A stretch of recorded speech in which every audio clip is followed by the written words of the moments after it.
I have here the phrase, don't work harder, work smarter. And that indicates that working hard is maybe less important than working with the right methods.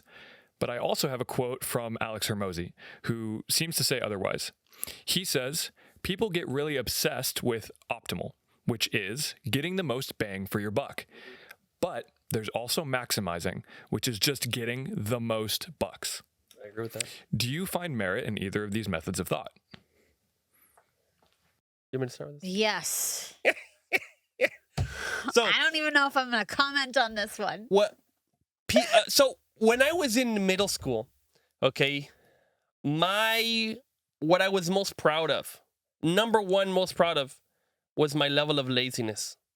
And not that it was little, that it was very high. That I was extremely lazy, that I was a procrastinator. My usernames were like Lazy Aaron, Procrastinator.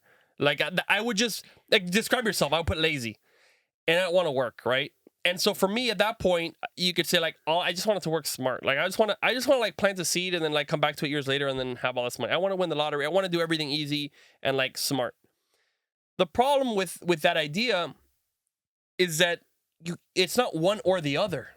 And we've been lured, particularly in America. I think in America we have this thought given to us that like the dream is to not work. The dream is to retire.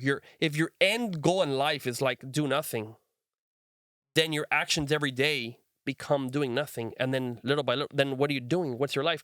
The most happiness you'll find is not in doing nothing, is in doing something that you love, that's amazing, that's productive, helping somebody, that's big. That's where you find happiness, not in just doing nothing. And even in times of doing nothing, there's so much more fun. If you did something great and then you had like a reward of like something that you earned and you created, that's like way nicer. Anyway, so I was the number one proponent of like working smart. And that's what I thought. Like, I don't know, I have to it'll just be figured out and it's going to happen. That comes from the idea of being afraid of work and being afraid that you're going to do bad things and maybe having done and experienced bad things in the past. And you know that like, it's going to be bad again. So why would I even try? That's if I'm going to horrible. try, if I'm going to do it and I'm going to fail, why would I even try? So then it's kind of like, it's a bit defeatist.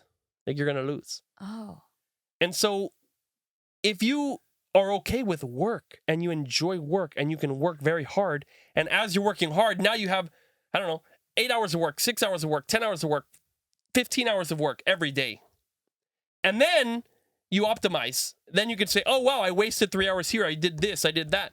But like a person who worked really smart and worked 2 hours, and then a person who's working 15 hours, well, the person who's going to win is the person who's going to work more time and be more efficient. That's true. Because if you're, let's say you could be working hard, cutting grass every day by yourself over and over, and that's really working hard a lot. But if you're never then optimizing it, then you're going to lose. However, if you start, like imagine there's two people in a race, right? There's a guy who just wants to work an hour a day or something. And there's a guy who's like, hey, I'm going to just go out and work. And the guy that just went to go out and work, he said, I'm going to go work, 14-hour days. And he goes and cuts some. He's going to make so much money immediately, and the guy working 1 hour a day is going to have nothing for years or for a long time, probably. But then, as you do this, you go, oh, who can I hire to do this? Where can I hire to do this? Okay, and you start taking all that effort and work hard and smart, and then you're going to end up winning. And this other person, I don't know, by the time they're 25, they're going to be like, wow, I'll get my first job because I just graduated with 5 different degrees and did this, and like now I'm really going to work smart. This other guy could already be a multimillionaire and is going to have results way back. So anyway, I think it's get going to do anything you can immediately, get anything out that you can, take any job that you can immediately, and as you do that, you're going to learn. As you get more wins, then you get smarter, and know that you should be continuing to improve. And that's the biggest thing. The working smart is know that there's always an increase, and if you're stuck, that's when you need to be like, I need to change what I'm doing. But by working hard, you're going to get something out.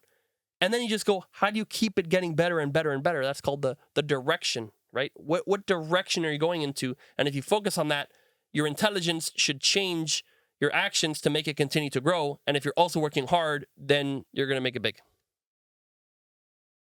That's beautiful. Great. Do you want to answer? No. Okay. Excellent. What do you think is more important, working hard or working smart?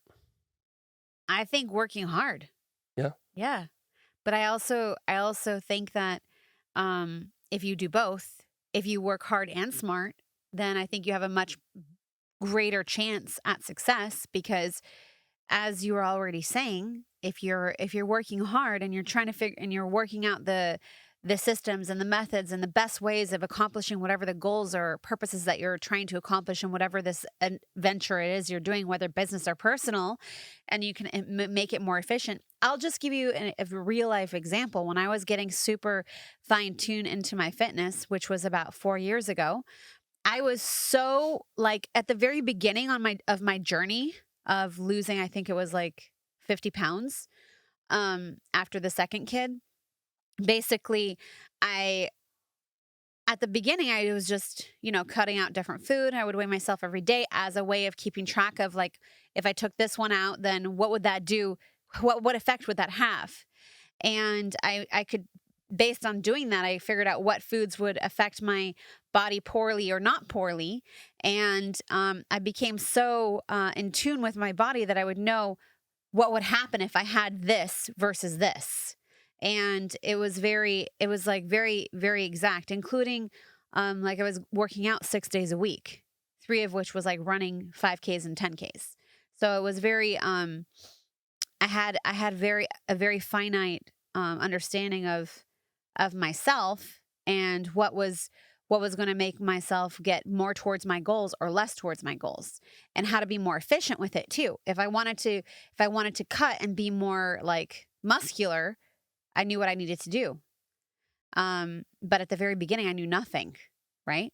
But you could still work hard at the beginning. Yeah, I had to work harder at the beginning, but then at the end, it was actually easier. It was easy. It was like I could do it in my sleep. Nice. Yeah. Yeah. And it was not even hard to keep the weight off. It was just and you were continuing to put in the hard work. It just wasn't hard because you were still working out all the time. I was. Yeah. So you're still working hard, and you also have a plan. So you do Yeah. both. You're working hard in a direction. If you work hard in no direction, that's not very helpful. And let's say someone who, I don't know, let's say if you take the body or any example, someone who works 8 hours on a task that's actually going in that direction versus someone who's doing an hour, it's very almost impossible for the 1 hour person to win, even if the other person's working worse. Unless, again, it's a very crazy, fine-tuned task. And also, the trick of this, the best way to work hard is you hire people. We're working, I don't know how many hours, multiply like 70 by 40. That's a lot of hours. That's 40, 280? Mm-hmm. Is it 280? 1,000. 2,000? 2,800. 2,800 hours. That's how much work gets done. Do you realize that? That's crazy. Look, 40 hours a week, 70 people. We get 2,800 hours. And let's say half of them are not productive hours. I don't know, whatever amount. But like, for sure, over 1,000 hours that gets put into our companies. And that is working smart because there's a lot of hard work that goes into it. But it's hard work to put it in place. And then that gets multiplied. So if a person who has a 1-person Amazon company and they're working, and at the beginning, 2 it was hours a nights, day, weekends, 4 every hours a single day. day. Yeah. At the beginning, it was like nights and weekends. And then after that, it was full time. Yeah. So at one point, me working alone, hard, 10 hours a day. Well, now it's a lot more than that. Now it's 70, 70 times 8, let's say. It's 500 hours a day. So from 10 hours a day, if you're going to be really smart and working hard, now we have 500 hours working every day. Right. In our companies. So that's pretty cool, no? Yes. Like, that's really how you can work hard and smart. And sometimes it's not that hard. I mean, it is pretty hard. But I don't know. That's a whole different topic. Okay.